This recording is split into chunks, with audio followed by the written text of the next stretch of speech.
abid hakikat adalah alhamdulillah alladzi hadana li hada wa ma kunna linahtadiya laula ketika kita sujud yakin ya Allah alhamdulillah jenengan menakdir saya sujud. Saya sholat alhamdulillah engkau menakdir saya sholat. Sehingga minallah dulu pikiran itu semua kebesaran kemenangan ini minallah dulu. Sukses ya Ji untuk interviewnya nanti. Pak, Haji diterima kerja Pak. Pak, Haji lulus Pak. Beda masa, satu rasa. Sukun spesial baru. Bismillahirrahmanirrahim. Surat Yasin Makiyah. Untuk surat Yasin Makiyah. Au illa qawlahu, maksudnya Makiyah bangsa periode zaman Rasulullah terseteng Mekah.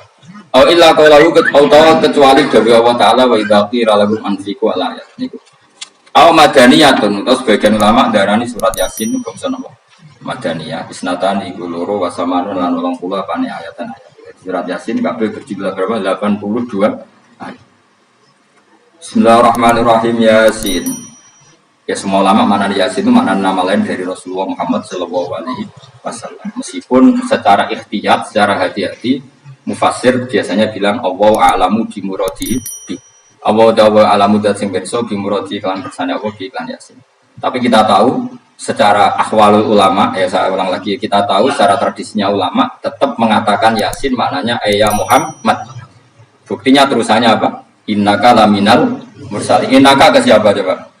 Ke Nabi kan, Nabi Muhammad. Berarti Yasin wahai Muhammad kamu adalah mursalin. Apalagi ada istimewa yang sudah konsensus seluruh dunia. Misalnya sholatullah salamullah ala toha rasulillah sholatullah salamullah ala Yasin Habibullah. Jadi makanya saya berkali-kali bilang, saya pernah isi pengajaran tafsir di Madura juga bilang gitu. Ada disiplin ilmu tafsir dan itu kadang ketatnya ikhtiyat. Ikhtiyat itu hati-hati sehingga tetap bilang Allah alamu bimurati kita. Tapi meskipun demikian, ada konsensus masif dari para ulama yang menggunakan Yasin Toha itu untuk Rasulullah Shallallahu Alaihi Wasallam. Karena secara siakul kalam pasti demikian. Misalnya di juz 16 ya, surat Toha itu ya 16 ya. Toha ya Muhammad ma anzalna alaikal qur'ana litasqa. Coba kalau Tuhan ada artinya Muhammad lalu siapa? Enggak ada kata ma anzalna alaika apa? Coba sekarang Tuhan ganti ya Muhammad kan pas ya Muhammadu ma anzalna alaika al-qur'ana litasqa. Jelas ya? Secara siapul kalam Tuhan menunjuk siapa? Muhammad karena tulisannya coba ya. Tuhan diganti kata Muhammad. Ya tentu diganti secara mana? Ya Muhammadu ma anzalna alaikal Qur'an litasqa. Yasin juga ganti aja. Ya Muhammad demi Quran yang hakim, innaka ya Muhammad laminal mursalin. Sehingga meskipun mufassir secara disiplin ikhtiyatnya, kehati-hatiannya bilang innaka laminal apa? Awa a'lamu bi muradihi bidzalik, tapi secara ahwalul ulama tetap Toha dan Yasin adalah ismun min asma'i Rasulillah sallallahu alaihi wasallam. Berarti apa? Nabi apa sallallahu ala Toha Rasulillah. Salam ala Yasin Habibillah. Jelas ya. Jadi antara istimalnya ulama itu beda dengan keikhtiyatan mufassir. Dan tentu kita milih yang istimalnya ulama. Karena itu lebih gampang supaya kata alaika khitab itu kena apa? Kena mukhatabnya siapa? Terus ketiga kata Ibnu Jarir atau Bari, enggak mungkin Allah mengkhitabkan sesuatu dengan sesuatu yang enggak bisa dipahami. Karena orang Arab dan zaman itu paham Yasin adalah Rasulullah, Tuhan adalah Rasulullah, sehingga ada kitab itu. Buktinya orang kafir zaman itu nggak pernah menyoal gini. Muhammad katanya Quran itu indah, mudah difahami. Ternyata ini adalah kata-kata yang kita tidak paham. Nyatanya orang kafir tidak gugat seperti itu. Itu menunjukkan bahwa penggunaan Tuhan dan Yasin adalah ma'ruf dan difahami. Paham? Jelas ya? Nah, soal nanti ikhtiyat saja kita ikhtiyat, paham ya? Tapi tetap difahami, apa? Tetap difahami. Buktinya jelas kan Toha ma anzalna alaika, berarti diganti saja apa ya Muhammad ma anzalna alaika al-Qur'ana litasqa. Bukan jelas ya. Wal Qur'ani demi Qur'an al-Hakimi kang bijak. Ail muhkami tegese kang kuat mutokang kukuh. Kukuh maknane indah diaji binas mi kelawan keajaibane susunan wa badil ma'ani lan keindahane. Innaka saat temne sira ya Muhammad wa Muhammad lam nal mursalin setengah sangke wong sing diutus. Sungguh termasuk wong sing diutus Allah. Ora sekedar diutus ala siratin kowe ing atase jalur atau dalan mustaqimin kang jejeg.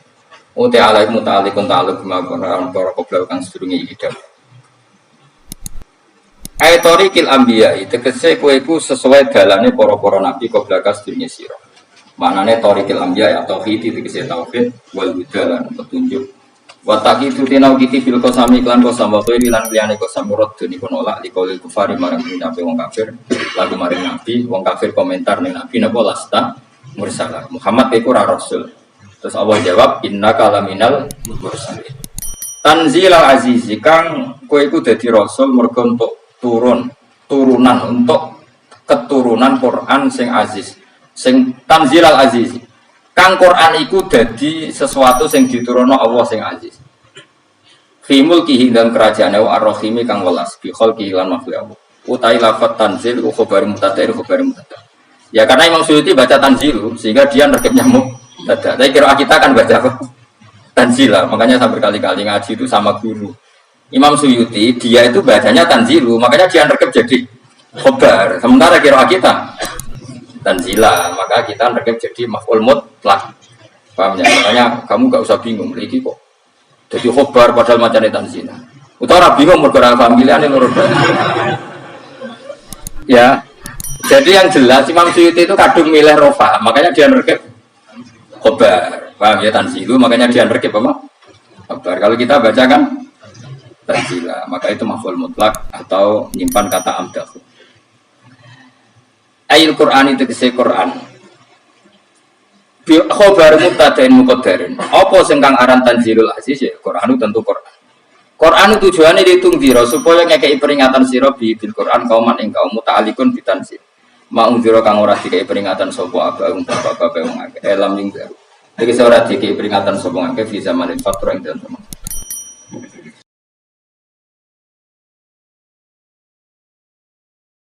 Ya jadi Quran itu gunanya ya membuat logika yang benar supaya orang itu menghindari kesalahan. Jadi menakut-nakuti itu kalau nggak harus tentang neraka, takut dari kesalahan, takut dari kebodohan. Kan kita juga takut kan punya pemimpin yang salah, takut punya kasus, takut kepleset. Ketakutan tidak harus dari neraka. Makanya saya berkali-kali bilang, saya sering duduk di nasihati Mbah Mun, enak pena alim, ojo sering baca tafsir, mari goblok dari Mbah Mun. Maksudnya mari goblok itu gini, mufassir itu manusia, kadang dia itu satu ayat umum, dia mendiktekan ke satu kasus, padahal kasusnya lebih umum. Makanya berkali-kali sama noni umpomong ini, contohnya ini, karena nanti itu mengikat. Misalnya gini ya, saya ulang lagi ya, dan gayamu kayak wong alim. Ini kan malam 23, saya itu nggak pernah ngitung sengaja, tapi ini malam 23 kita insya Allah nginjak jus berapa? 23. Ini insya Allah barokah sekali. Tapi rasa harap-harap lihat tuh biasa wae. Orang kelas e, ben sing tok lah tuh ben wali-wali wae kene untuk cipratane wis cukup. Lah wong trawe arang-arang njaluk. Iya kalau kita mintanya dianggap minta, kalau dianggap lama. Coba andekan kapasitas Anda itu RT, minta jadi presiden itu ngelama apa doa? Udah jawab saja. Lama. Jatah kamu untuk adab, kok jalurnya Lailatul Qadar ini lama banget. Mestinya jalurmu orang untuk adab itu bagus. Paham ya? Banyak ulama diajak istisqa gak mau. Banyak itu ulama. Ayo istisqa kita karena sudah lama gak hujan. Kata ulama tadi, jatah kita ini kena hujan batu dari langit. Gak hujan batu sudah bagus. Kok sampai ulama itu macam-macam. Ya lah rai-rai ini di pantai setok Lailatul Qadar butuh adab aja. Ayo. Orang tuh adab itu bagus. Jadi dongane ya Allah. Ampun jenengan siksa la tu akhidna. La tu akhidna maknane yo Lailatul Qadar kok ora disiksa. Ya makam kita itu masih Rabbana la tu akhidna. Iku supaya enggak disiksa innasina waqtuna kalau kita salah. Kowe kan enggak kalau. Wah sudah salah. Jadi donga innasina waqtuna sange apikane pangeran wae ditambahin kalau kita salah. Kalau kita kan sudah ada kalau lagi sudah jelas salah berkali-kali lagi. Gue wong diisin, bukan Lailatul Qadar gak diisin. Tapi ya orang pangeran apian, pangeran kan, tapi yang misal pangeran orang aku, lebih apian dibanding aku. Jadi soalnya disahno permintaan, tapi gak dikabulno.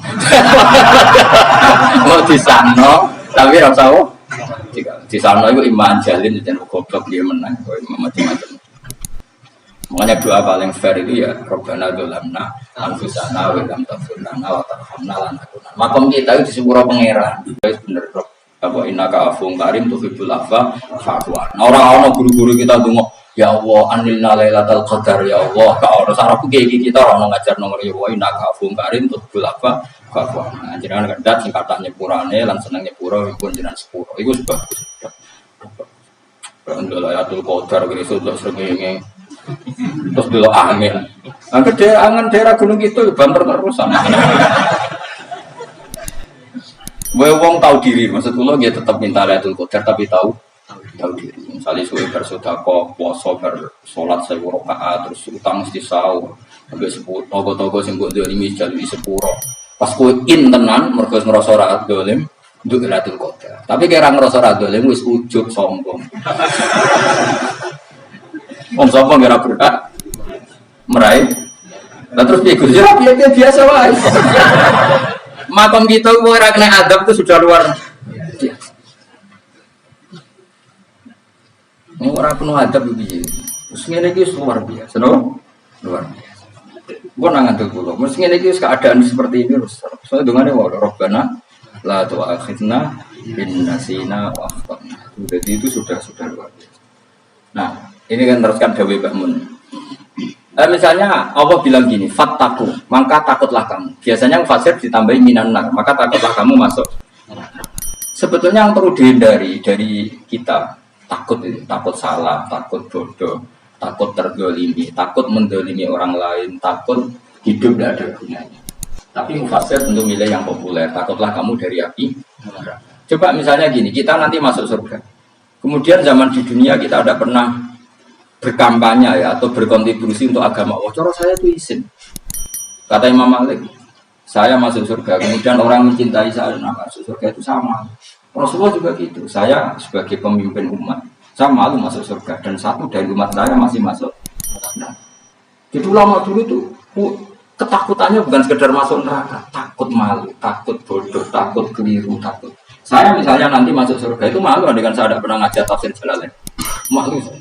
Karena katanya Allah, hak kenapa di swarga? Terus di luar swarga. Tapi kalau pernah baca tafsir jalan kan anak keren ya. Keren artinya saya pernah mengkampanyakan Quran, pernah mengkhidmati Quran, pernah ngitmai kitab engkau ya Allah. Saya pernah ngitmai umatnya Rasulullah, yaitu sampai kabeh. Pernah bulan, pernah sowan. Ya saya tiap bulan sowan jenengan gak sopan tapi. Mulane kira sambal sowan rono malah gak gua. Kadang santri yo pido, wis diulang cek sowan. Orang tuh kiai kalau sudah di rumah tuh milik keluarga biar fair. Bermulang cek assalamualaikum terus kiai ini kagak keluargane ku kapan? Gue mikir bocah ora kapan. Di sana itu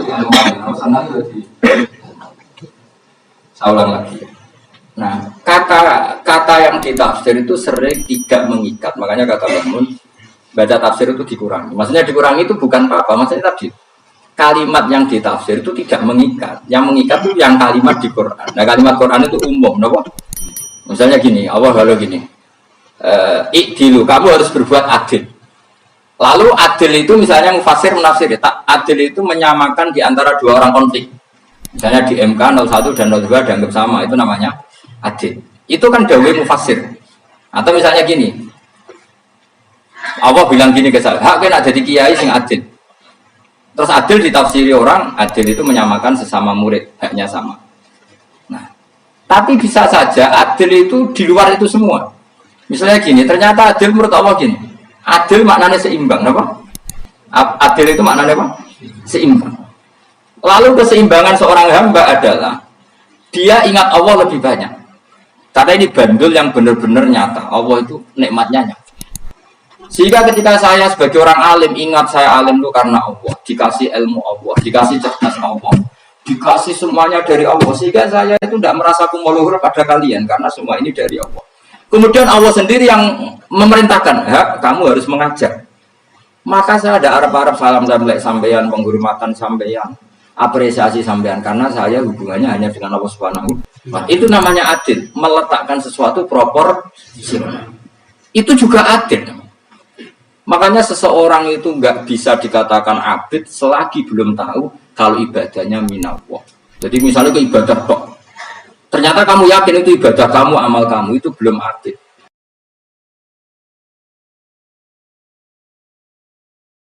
Abid hakikat adalah alhamdulillah alladzi hadana li hadza Wa ma kunna linahtadiya laula ketika kita sujud yakin ya Allah alhamdulillah jenengan menakdir saya sujud.